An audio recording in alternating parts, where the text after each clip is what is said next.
I did not calendar out reminding people today. It was not on my calendar, about yesterday at all. So because of that, I'm going to blame Adam. So the question is, what do you enjoy doing, and what's your favorite things that you enjoy about this business, and what are you best at? That's what I'd ask people to do first. Is like, what are you best at? What is your wheelhouse? What's your strengths? And it's generally social farming for most of us in this company. And I guess I would ask you guys this, like, especially coming from out of area, right? What were your passions back in the Carolinas? What was it? Are you a social farmer? Is it charities? Is it going to the chamber events? I've seen people come into this company, join the Chamber of Commerce, and within a year and a half, they were making $200,000 a year, strictly 100% through the chamber. So it just depends on what you like to do, and they like that stuff. And then, and the guy that came in and was making a couple hundred, he became president of the chamber within a year and a half. You know what I mean? So he liked it. It was his gig. Whether it's kids, grandkids, whatever it may be. Maybe you like open houses. I always liked them. They never bothered me at all. Maybe you like putting on events. When I was really at the top of my game, I think I told you guys before, I was having big poker tournaments at my house. I was having at least 60 of my clients come into my house, and it was an open bar. I mean, it was a shit show. But it was fun, and I believe that if you invite people over, it's going to work. Maybe, like for Brian Keene, him coming out of CHP, he loved to bring the taco trucks over to the CHP offices. That's what he did. Leif did, as you guys know, the churro trucks, out in front of his house. The Ramseys did one about 3 weeks ago, and what kind of truck was that truck again? Shoot, I think it was an ice cream truck. And just everybody came up and got whatever they want. So it's just about what do you enjoy doing, but also not just what do you enjoy, but taking what you enjoy and putting it down on paper, which is exactly like, we're taking the Chairman's Club to Del Mar. I like Del Mar.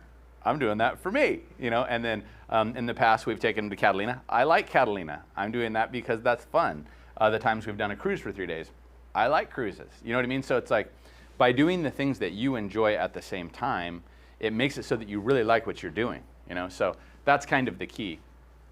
And when it comes down, and you guys have all seen the action calendar, the action calendar is kind of what we need to live by, but do you take time, Dylan, every month to do it? Like, do you have your monthly calendar laid out on things you want to do? Yeah, I do. Okay, do you have a calendar that you lay out for the month? But it's a good idea, right? I'm a winger girl. Okay, no more winging. Remember when we were talking about, remember when we were talking about either you run the day or the day runs you? That's the day running you. A little bit, I'm guilty of that too, but one of the things that I think we need to do is we have to just avoid distractions and write it down. And I've been trying to do that. I just am working on because now that COVID's over, I'm working on our company calendar right now. So like, when's this live sales meeting going to be? When's the next Monday Motivation? When's the Sales Mastery? What's it going to be on? When's going to be the next Fired Up Friday? When is going to be Del Mar, for example? When is going to be, we're going to do a big one on money and managing your money in real estate investments. When is that going to be? When is the kickoff going to be?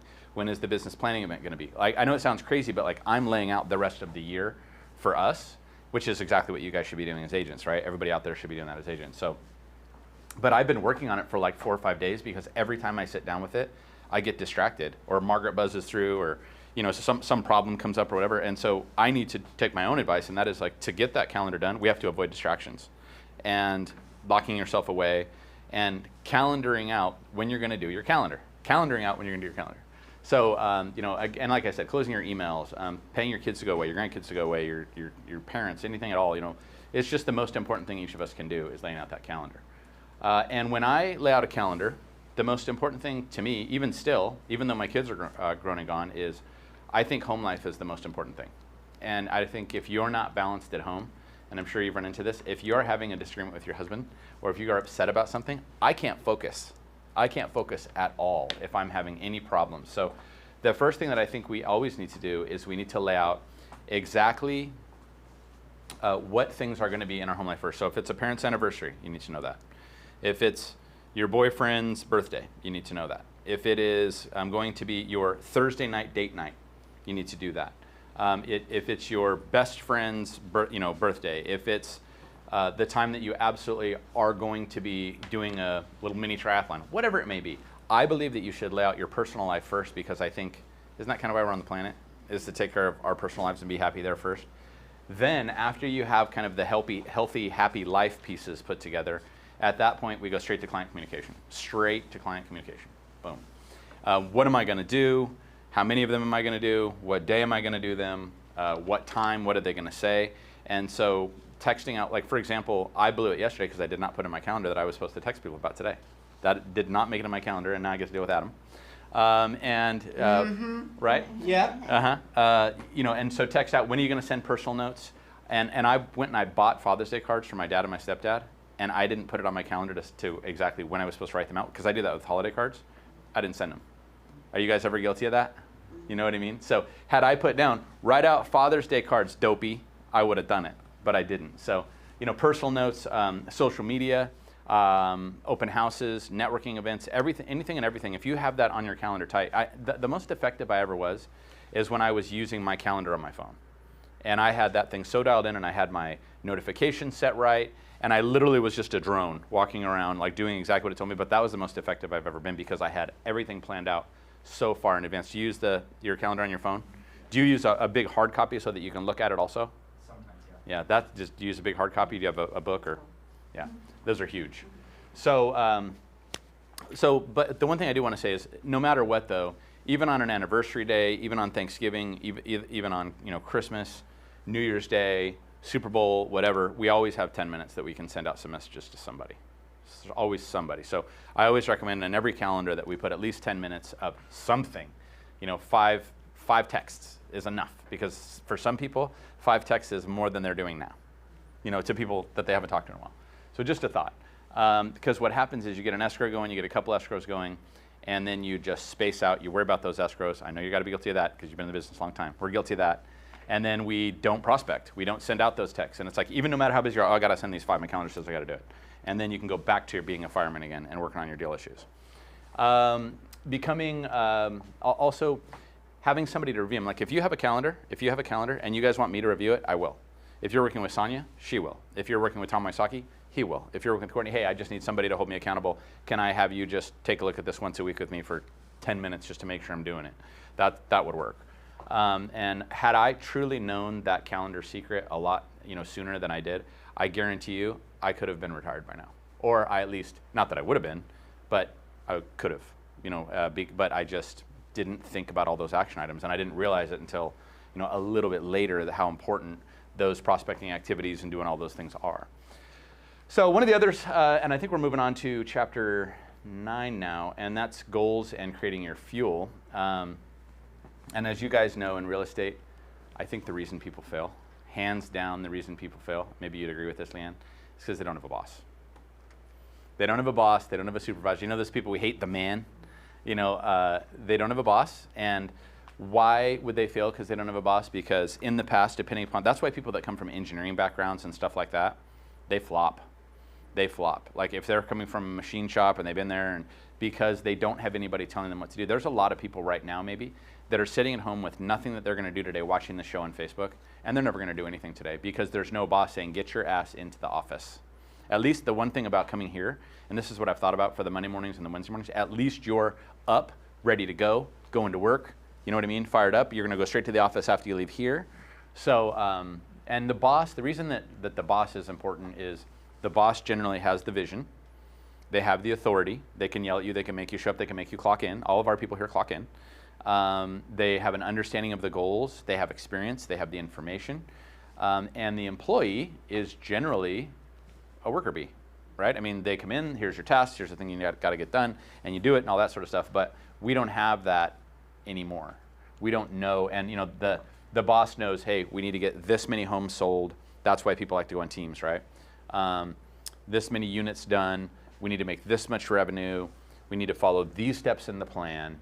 And because we don't have that, we now we're independent and responsible for ourselves. And the worker bee mentality will not cut it anymore. And I have seen so many people, and it's really sad because I can think of so many people that have failed because they have that worker bee mentality. So many extremely talented people, but you're either cut out to manage your own schedule and to create your own calendar and to follow your own action items, or you're not. And so many are not, right? Yeah. I have, one of the things that I said when I came here was I wanted to be in the office. Right. Because if And I'm you at are. home, I'm distracted. But if I come in, I'm dressed. Right. I'm ready to go. Right. If somebody needs me, I can jump right then. Mhm. And then I'm surrounded by people that are motivating me. So I agree. I'm an office girl. I agree. Me too. Me too. Even through this entire COVID thing, there wasn't one day I spent at home. Not one day. I cannot do it. And I needed to, like when I got started in this business, I remember sitting in the Canyon Lake office, and I would sit there, and I made sure my seat was right in the middle of the bullpen.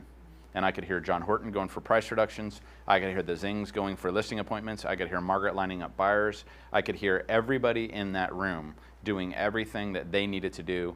And these were all, you know, if you're in the bullpen generally, like, try to get into the office where all the studs are, you know, where the people that are making things happen, and then just listen, and you're going to learn. So I agree with you. Home is the worst place for me to be. I mean, worst place for me to be. So yeah, I'm with you. So the work bee mentality won't cut it. And, you know, unfortunately, we talked about this before. We have to wear every hat. We know that. Marketing, motivation manager, assistant, transaction coordinator, CEO. I mean, we're so many different things that it just makes it really hard to not have our actions written down. If you just wing it, we could both get ourselves in trouble by doing that, like I did. Hey, yeah, buddy. It's great.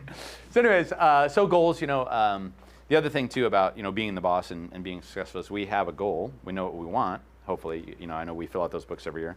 You know, we have to have long-term goal and understanding that every action that we do, like right now, all the people watching on Facebook and stuff, we're basically like, I have a goal right now that if they're listening and if they're doing an action plan and if they're realizing that they can no longer be the worker bee and all that stuff, then we're going to reach the unit goals that I have set for the company, just like you guys have unit goals set for you as individuals. Do you know how many homes you want to sell this year?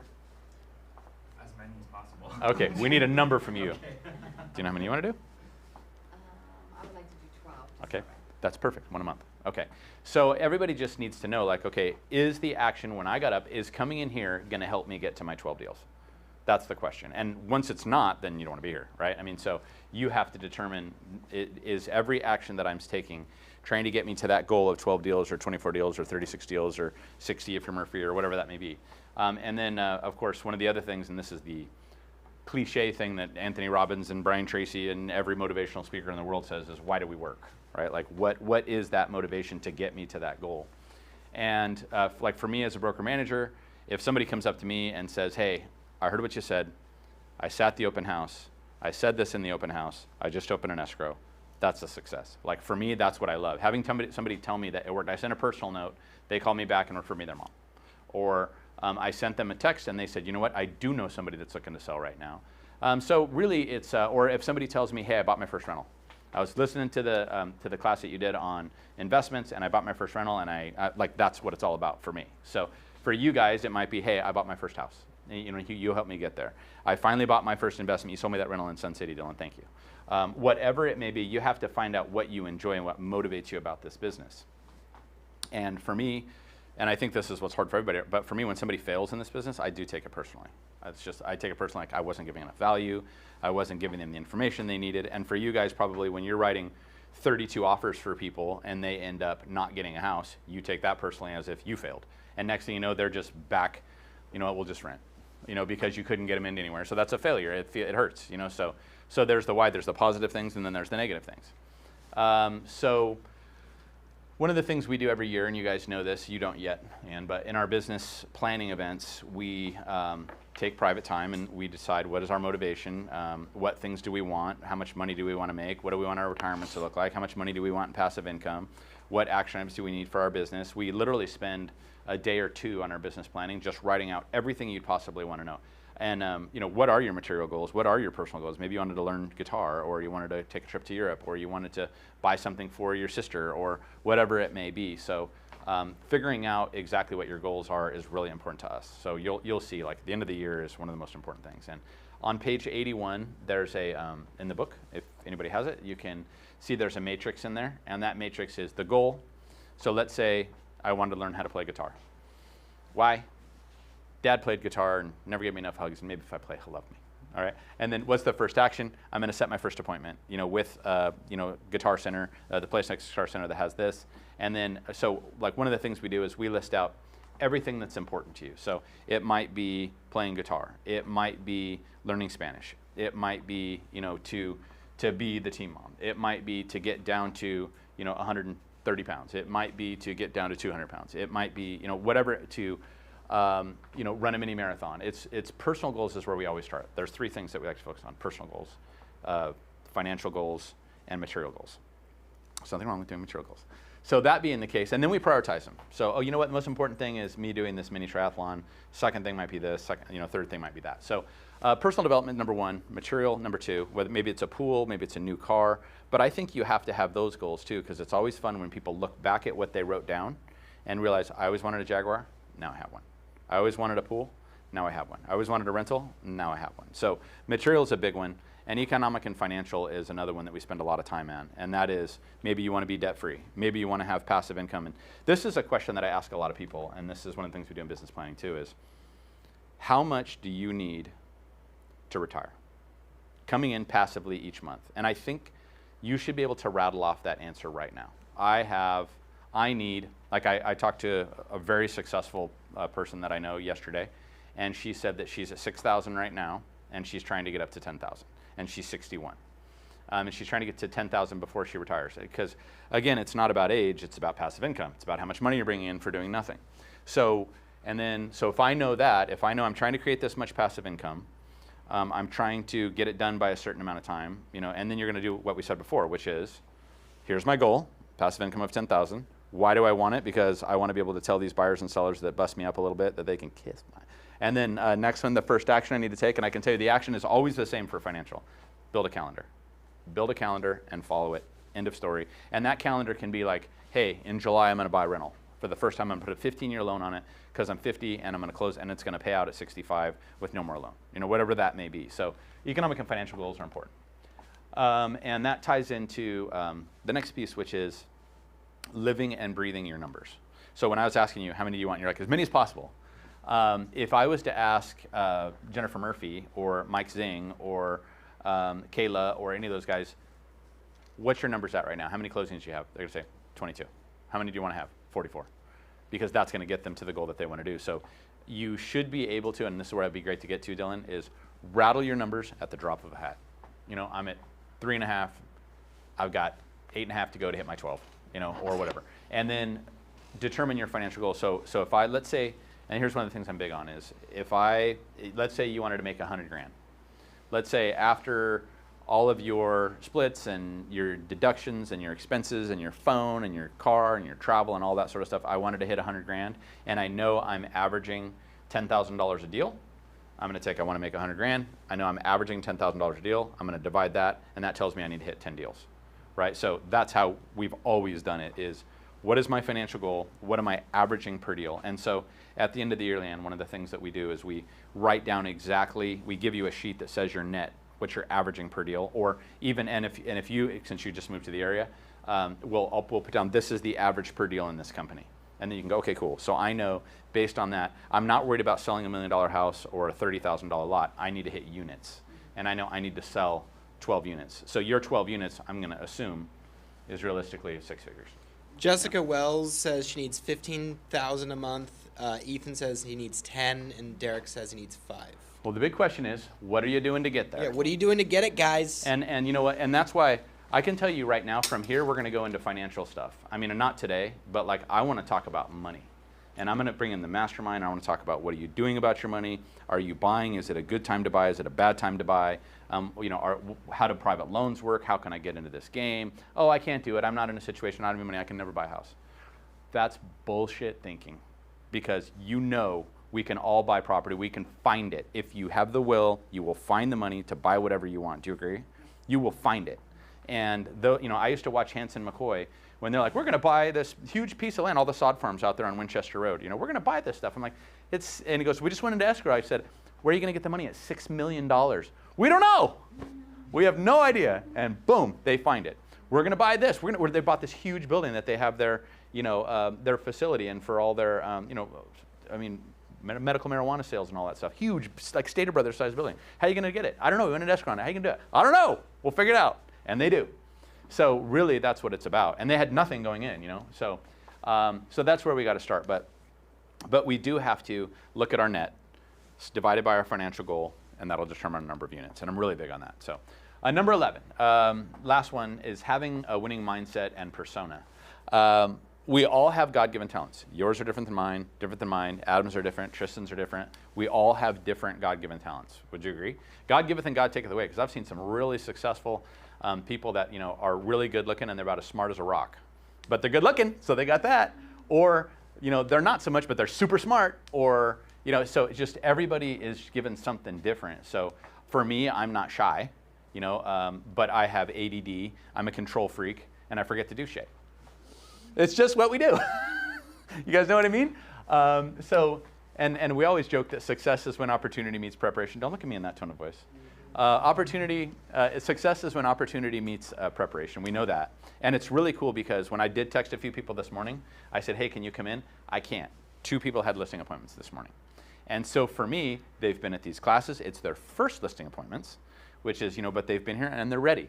So success is when opportunity meets preparation. I feel like, cool, they've been through Michael Wysocki's Moxies. They know enough about, you know, finding something in the house, creating the conversations, doing all the things that we need to do to make sure that they connect. I feel like they're going to do great. So the success will be there, hopefully. So I hope they both get it when opportunity meets preparation.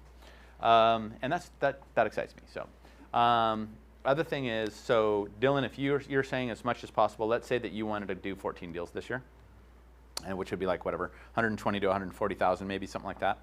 The question is, who do you need to be to get there? That would be my question. What type of persona, what type of person, what type of attitude? How do I need to carry myself if I want to make 140,000? What does a $140,000 person look like? Does that make sense? And, you know, what does a $500,000 person look like? What does a $1 million person look like? What does a $1 billion person look like? So what type of attitude do you need to carry, and what type of positive impression do you have to have, and what kind of impact do you have to have on others? And when you meet them, when you feel they're remembering you because you're a potent, powerful personality who's a badass real estate person, or just kind of a passive person that's kind of a wallflower in the back. You know, it's not going to do it. So my question would be, and this is what I'm going to ask everybody out there, is how would others describe you? And that's a big question I love to ask, is if I went to your last client or the last person that you showed property to, the last potential client you had on the phone, the last potential sale that you had, how would they describe you? Would they describe you as, you know, he or she is a go-getter? Would they describe you as, you know what, this is somebody that never answered their phone, they weren't available, you know, I tried to set stuff up, but they were at the river, you know, blah, blah, blah, blah. How would they describe you? And then the next question would be, to get that persona that you want to make the $140,000 a year, or the $200,000 a year, or the $500,000 a year, how should they describe you? You know what I mean? So even with me as a broker, when I think about how was my last interaction with the people that I dealt with, and then I would ask, you know, them, how would you describe me? That's a scary thought, right? And then what persona do I need to have to be the best broker or manager I can be? Just like you guys need to be the best real estate personas you can be. And then if you think about the most successful real estate agents, even back from the Carolinas, what traits did they have? When you look back and think of the number ones, the number twos, the number threes, the number fours, number five, what traits did they have that carried around? And could you, if you just met them, could you tell they were successful people right away? If they walk around with that persona or not? And I would say most of the time, you're going to be able to identify them. You're going to be able to identify them. So what traits do they have? And the one thing I will tell you that they generally always have is confidence. They always have confidence. And if they are not confident, they're dead. And some of them to the point of being cocky. You know what I mean? But it works because people like to work with that when it's in real estate. So how would you describe those most successful people? Now, how would you describe yourself? And again, you know, I told you guys I have my mantra hanging in my shower of exactly how I want people to see me in the world. And hopefully it works, and it's in my book too in the back.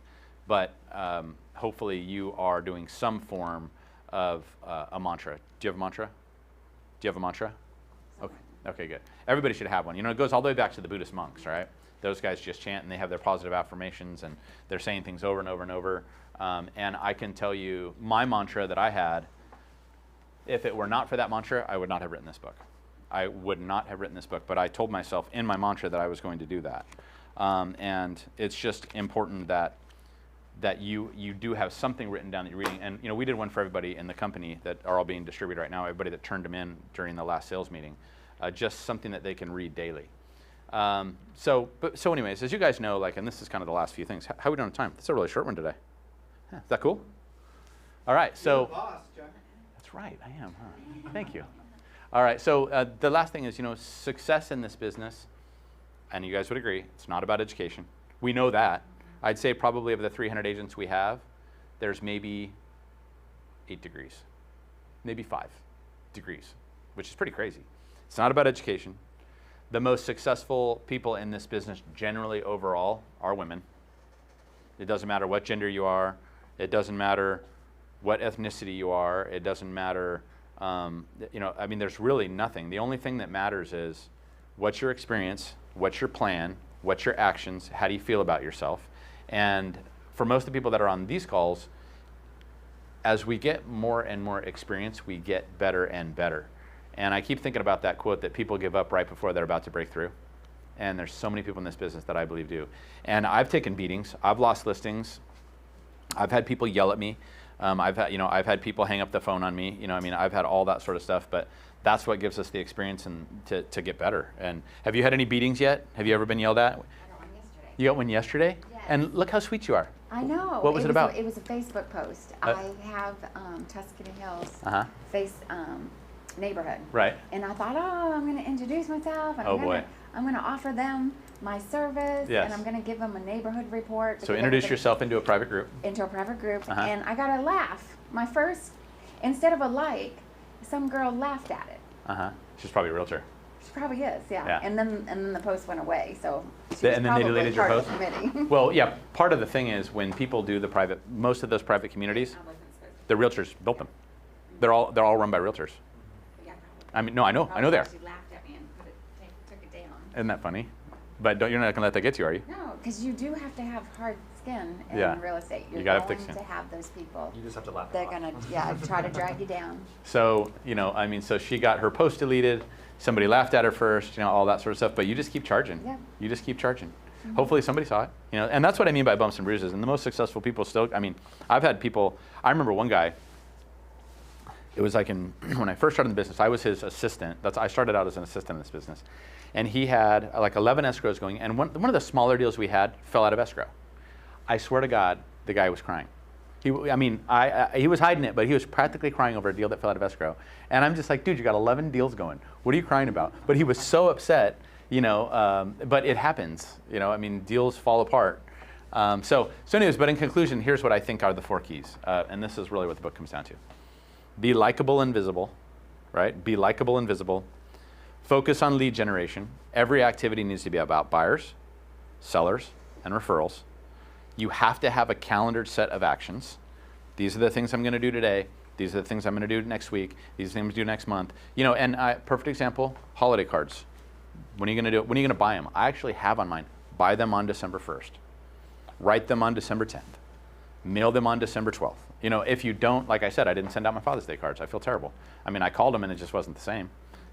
So that's calendar, and then the fourth one I think is mindset, and mindset is so much more, but it's the way we carry ourselves. It's the way we view ourselves. It's always wanting to get better, always wanting to learn. So again, being likable and visible, buyers, sellers, and referrals, lead gen, the calendar, and the mindset. So I think those are the big 4. So anyway, so that's basically it. So today was a short little half-hour one. And Adam, we're good, dude. That's it. I just wanted to knock that out in a quick half hour. We finished the book, and we're good to go. Anything you want to add? I just want to say I appreciate everyone who's been commenting, liking, For sure. and sharing, and please continue to do so. It helps encourage us to keep the momentum going on the show. So Cool. like, Thank share, comment, and follow. Thanks, buddy. Yep. Well, hey, you guys, thank you for coming. Next time, follow your calendar, and everybody will show up. So anyways, all right, guys, thank you for coming. Thanks, guys. All right, go out there, enjoy the rest of your week, and make something good happen this weekend. All right, guys, take care.